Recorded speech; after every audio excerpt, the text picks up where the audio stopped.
দুটোটাই check করবো যেটা ভালো। এটা এটা মোটর, আমার পায়ে চালানো কোনটা? এটা আমার মনে হয় মোটরই ভালো।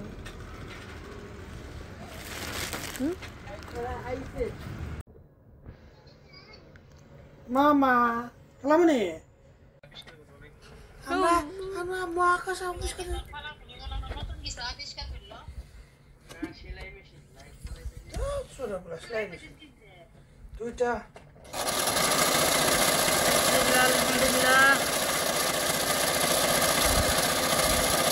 আল্লাহু আকবার। গিয়েছিলাম পার্সেল আনতে গিয়ে কিনে নিয়ে আসলাম সেলাই মেশিন। এটাই এই গল্প শেয়ার করব আপনাদের সাথে। আমি কেন পার্সেল আনতে গেলাম কারণ হচ্ছে আমাকে তারা নক করেছিল, আমি তাদের রেসপন্স করতে পারি নাই কারণ আমি তখন কোথায় ছিলাম আমি নিজেও জানি না।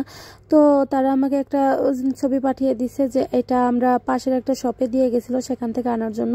তাই আমি ওখানে গিয়েছিলাম, আনতে যাওয়ার পর দেখি দুইটা সেলাই মেশিন অনেক ভালো। তাই আমি দাম দর করে সেলাই মেশিন দুইটা বাসায় নিয়ে এসে আমি ভাইয়া ভাবি ফিট করে আমরা দেখতেছিলাম সেলাই মেশিনটা কেমন সেলাই হয় কিনা। কারণ আমি আসলে দুটো ছিল সেকেন্ড হ্যান্ড সেটি শপ থেকে কিনেছিলাম। তারপর আমি শুরু করলাম আমার পার্সেল ওপেন করা। পার্সেলে ছিল একটা ব্যাগ, একটা বোরকা আর একটা ওড়না। এর আগে আমি আরেকটা ব্যাগ অর্ডার করেছিলাম, সেটা চলে আসছে এর আগে, বাট আজকে চলে আসলো বাকি তিনটা। আমার সবগুলো জিনিসগুলো ভালো ছিল। অনলাইনে শপিং করা জিনিসগুলো যদি ভালো হয় তাহলে মনটাই ভালো হয়ে যায়, কারণ আমরা তো এগুলো দেখে কিনতে পারি না তাই।